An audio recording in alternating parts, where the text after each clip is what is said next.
Hi, Deb. Hi, Kate. So, Deb, we're going to lighten the load today in this good. podcast, right? We were sort of having a feeling that while we talk about so many important things here, that sometimes we also need to bring a little humor into this crazy old world of mothering. Yes, we do.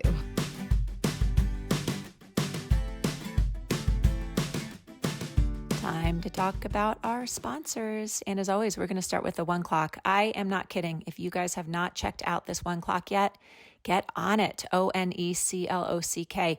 The One Clock is literally a beautiful piece of art. It is just so gorgeous to look at. It also will wake you up every day, setting you up for your nervous system to thrive. So the folks at the One Clock worked with sleep and wake scientists to create just the right type of music to wake you up in a healthy way, and worked with Grammy Award musicians to get that music in your bedroom. So check out the One Clock. It is a great holiday gift, by the way. Check it out. Deb has some really important workshops coming up for moms of daughters. She has one for daughters aged 9 to 11. She also has one for daughters in middle school. And I will tell you, if you are local and you're able to come to Boulder to do this workshop, which is for mothers with daughters in middle school, you're actually going to be setting up those middle school daughters to thrive in adolescence, in teenager life. I really, really want to encourage you guys to get on her website, motherdaughterjourney.co, and check out those courses. They are worth every penny. I have Kate Kripke. I have a free workshop coming up on October 22nd. Find Your Flourish from 10 to noon Mountain Standard Time.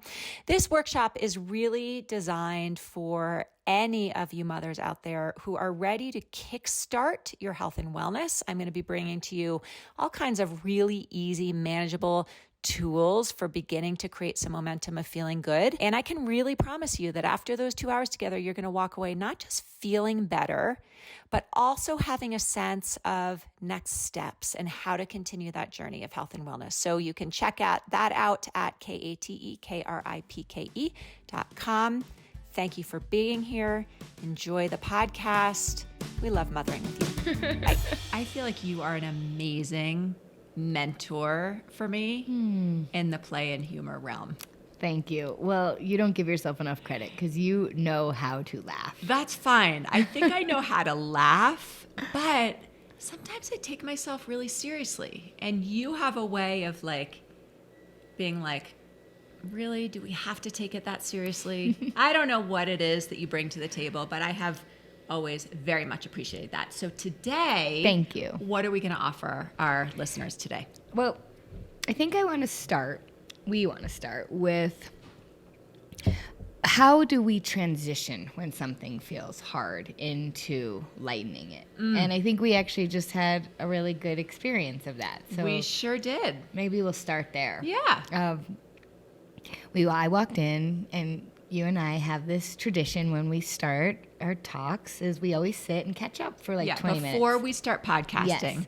we catch up. We catch up because sometimes we'll have gone many days without eye-to-eye conversation. That's right.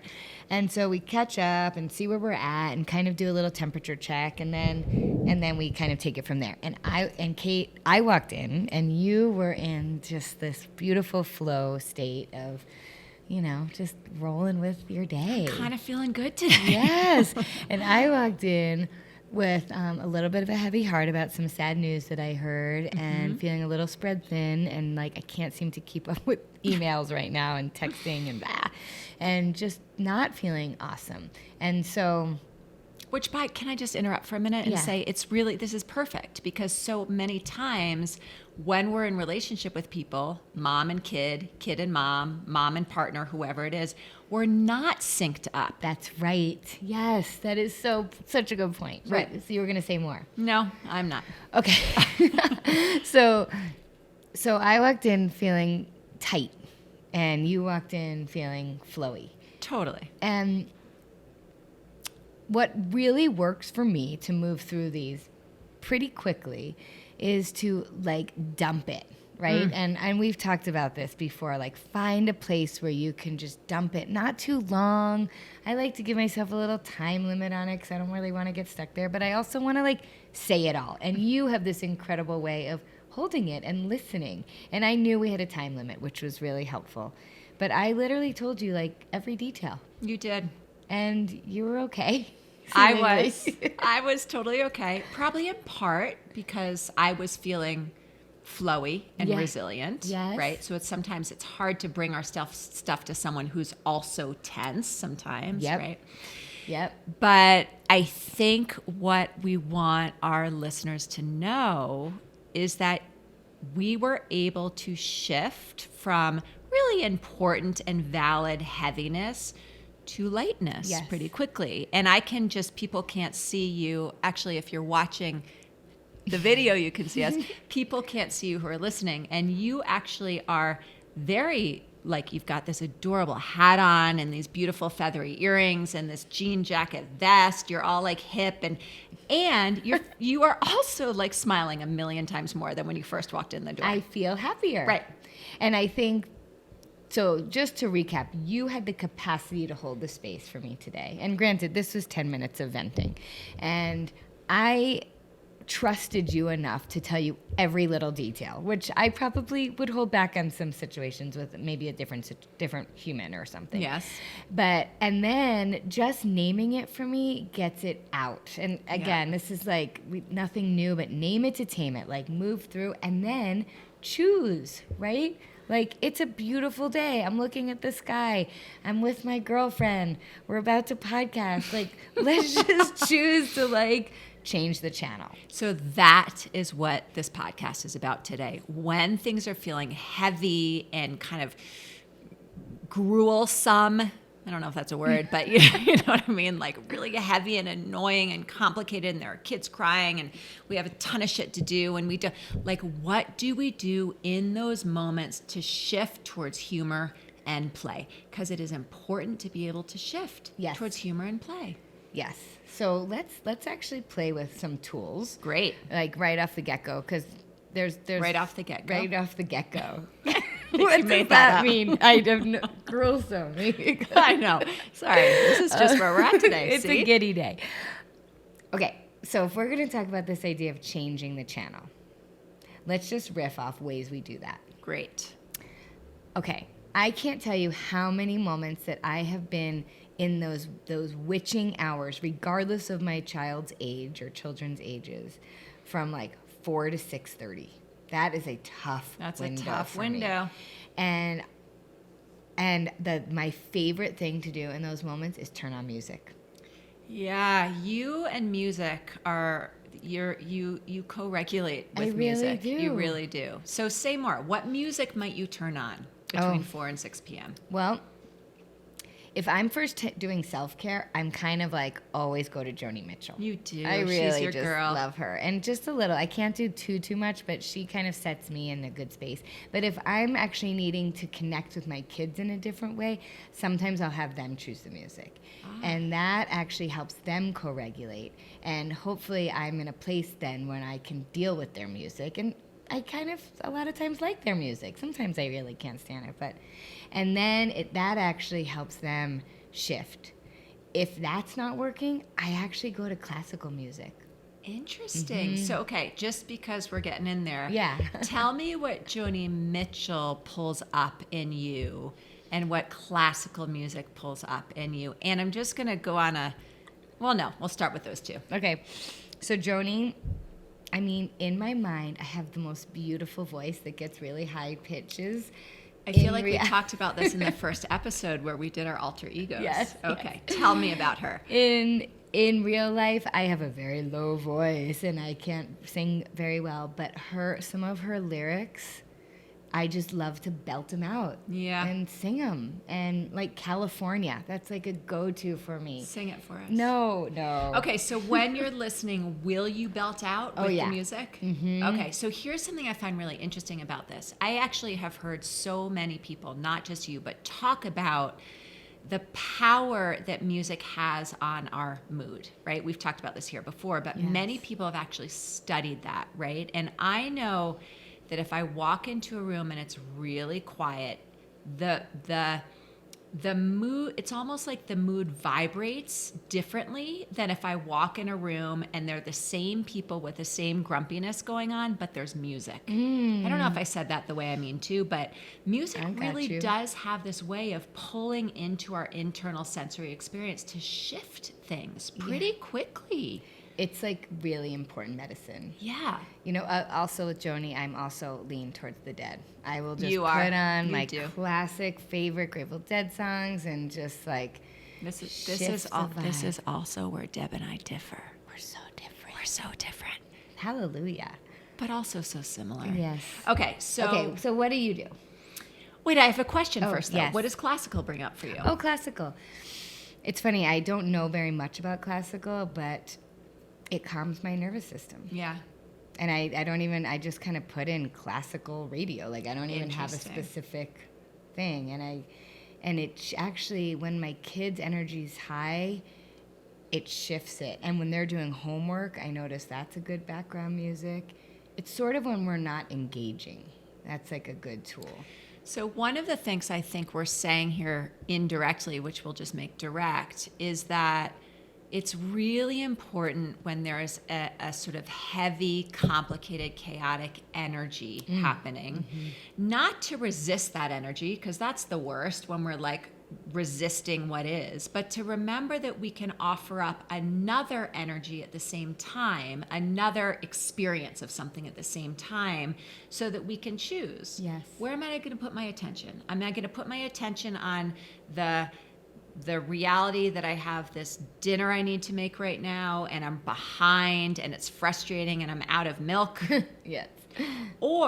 And at the same time, can I focus on the music that's uplifting me so that we don't have to always do this either or, right? We can make room for two experiences at the same time. And for me, when I do that, if I make room for the joy or the content or the settling, the other stuff, the chaos, the bad moods, the lack of something that I think I need, it takes up less space because there's other things to focus on.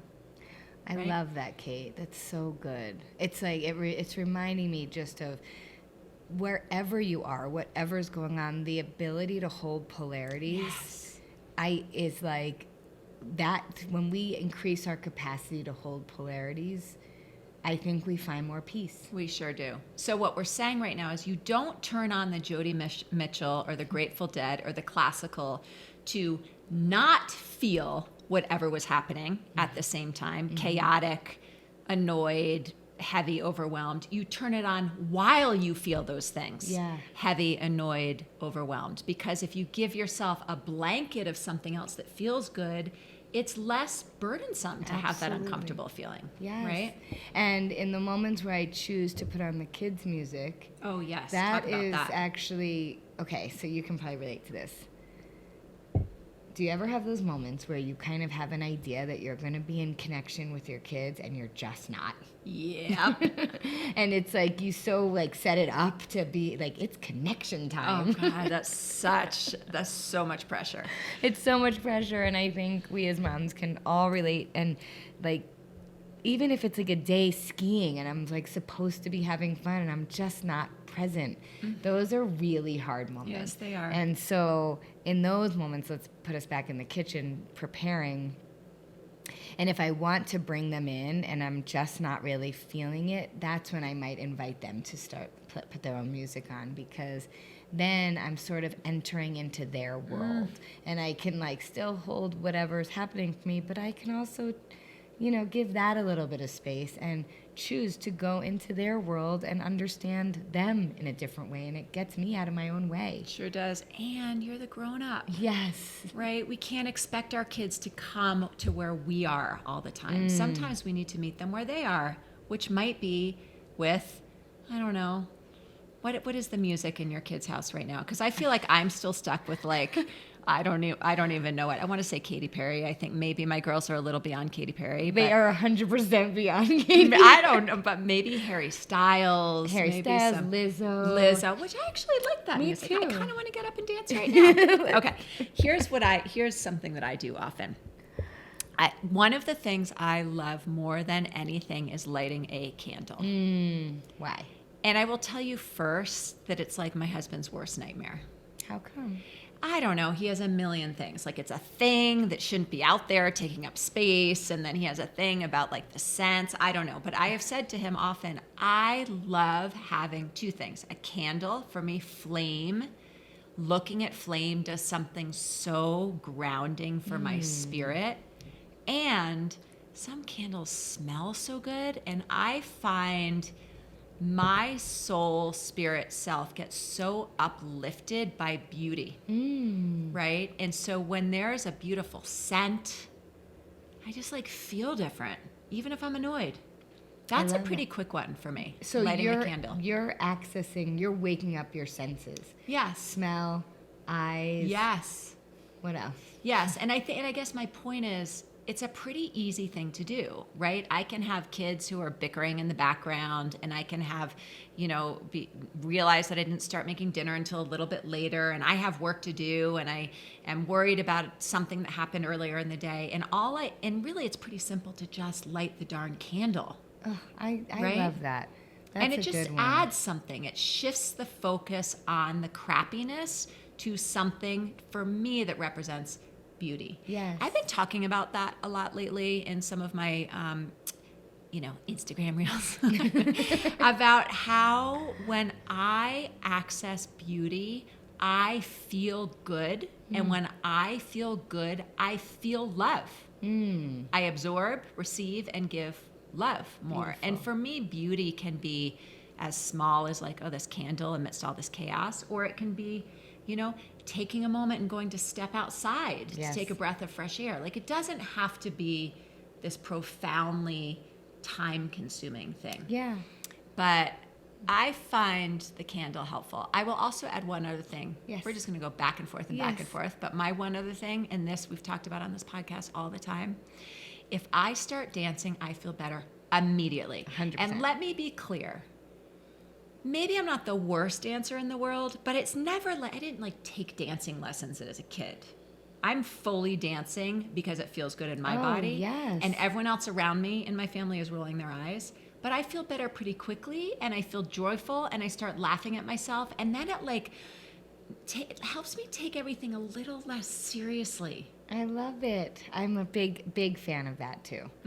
It's just it's being goofy, it's moving your blood, it's giving everyone else permission to be goofy. And let me remind you, even if they're rolling their eyes, they see you.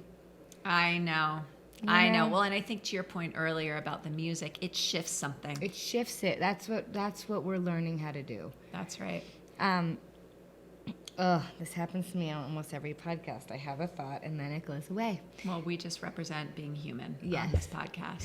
Oh, I thought it came back. Okay, great.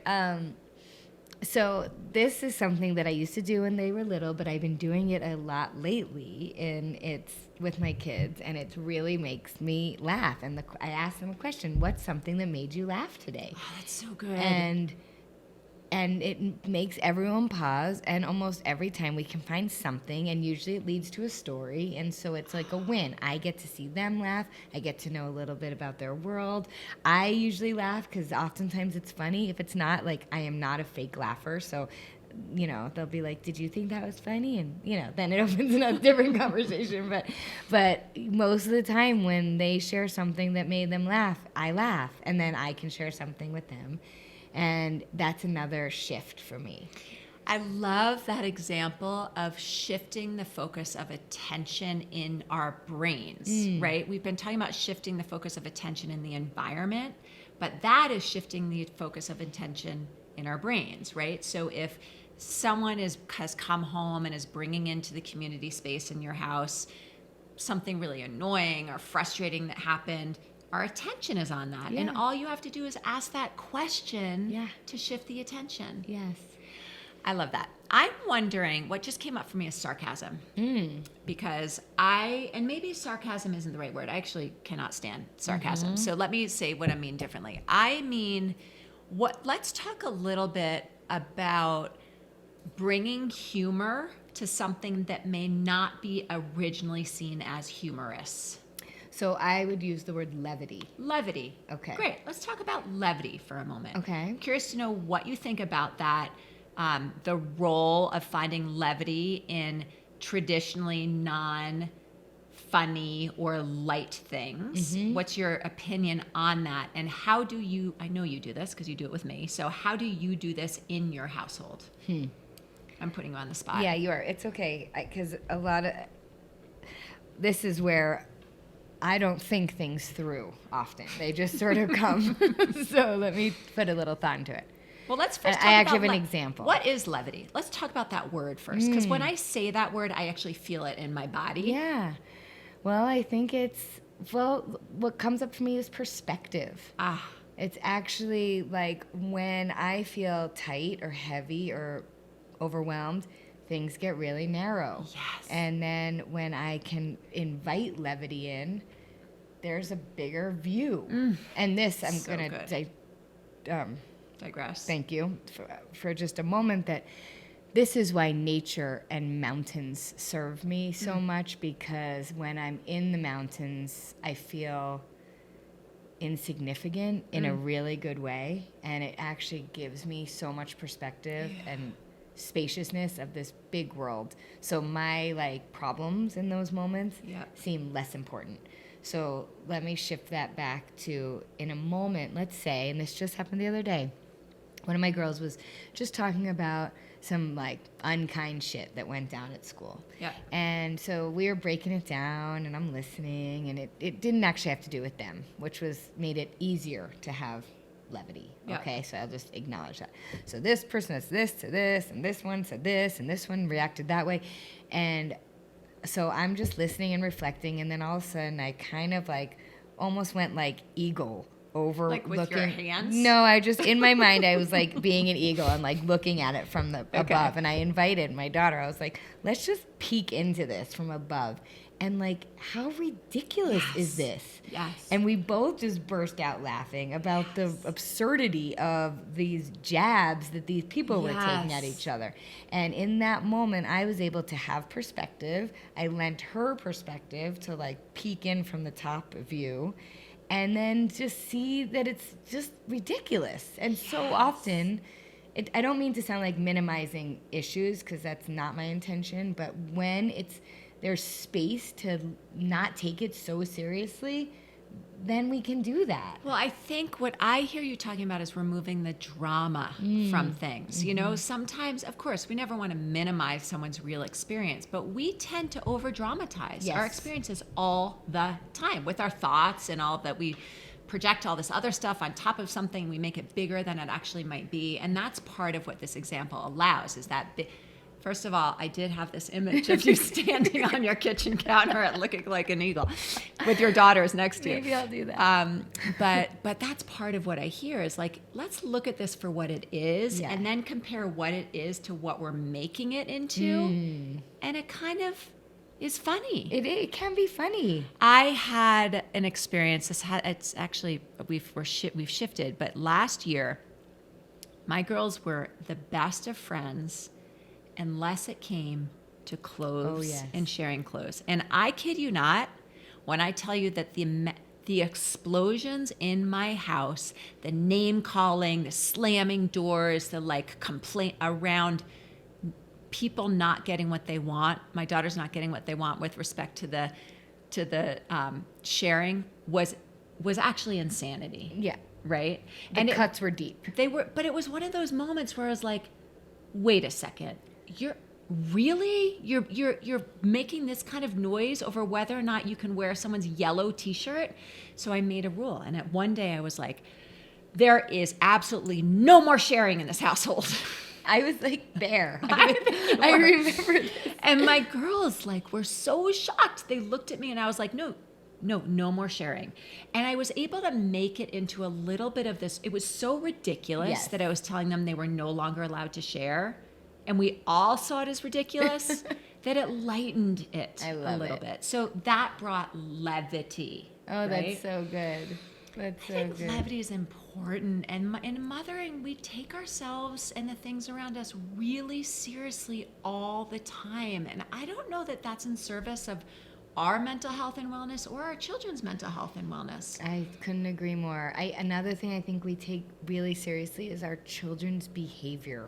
Say more about that. Oh, I'm just having this moment of, we were away and all of our kids were just being really annoying. Yes. They were just being humans, and we're all annoying at times, and they were all being particularly annoying. Yes. And maybe two more than the other two, but like, and we went Those in. were definitely your two and not my two. Definitely. Just kidding. And we crawled into bed with a glass of wine. We didn't want to parent at that moment. We were like, oh my God. And we just started giggling, and we were like, we hit the pause button, and we were like, it was just this really refreshing moment. We've had many of these moments, but this one stands out of, our kids are just going to be cringy sometimes. Yes. They're going to be awkward. They're going to say all the wrong things. They're going to be the one at the dinner table that's causing problems. Like, no one gets a hall pass here. And so what would it be like to just pause and, like, give it space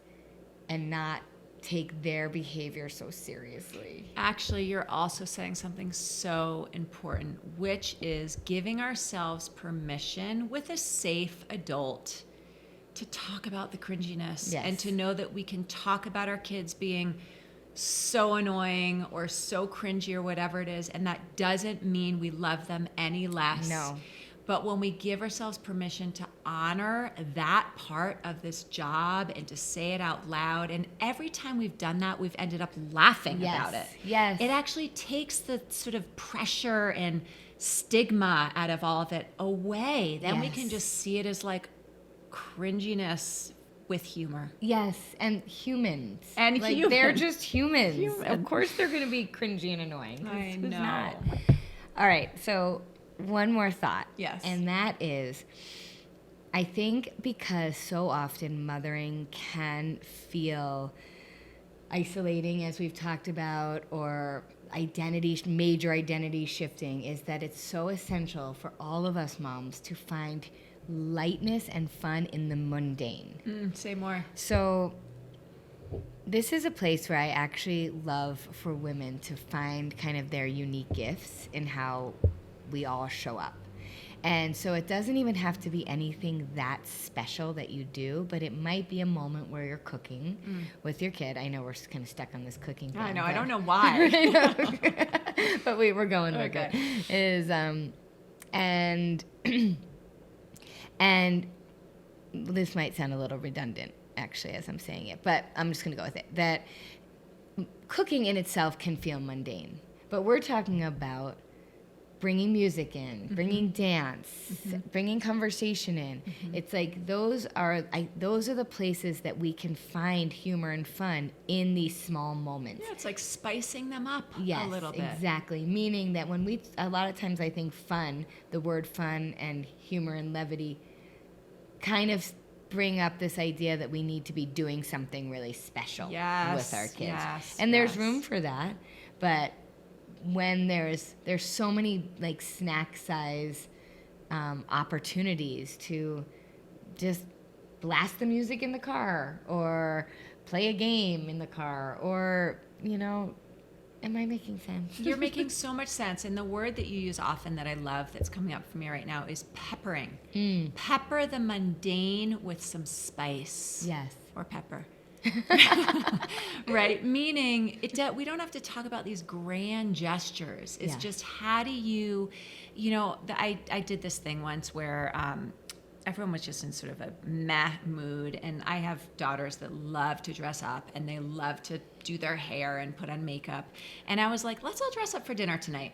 Like, there was no reason for it. Yes. And they picked out my outfit from my closet, and we sort of made this very normal daily activity a little spicier. Yes. And it took 10 or 15 extra minutes, but it made everything else feel so good that those extra minutes, eating 10 or 15 minutes late, was so worth it, right? Because that's a great everyone example. showed up at the table a little lighter, Yes. a little more playful. And I actually really am feeling more and more in my life that when I give myself permission to access play and joy and the opposite of seriousness, I feel better, and I'm like so much more available to everybody in those moments. I love that.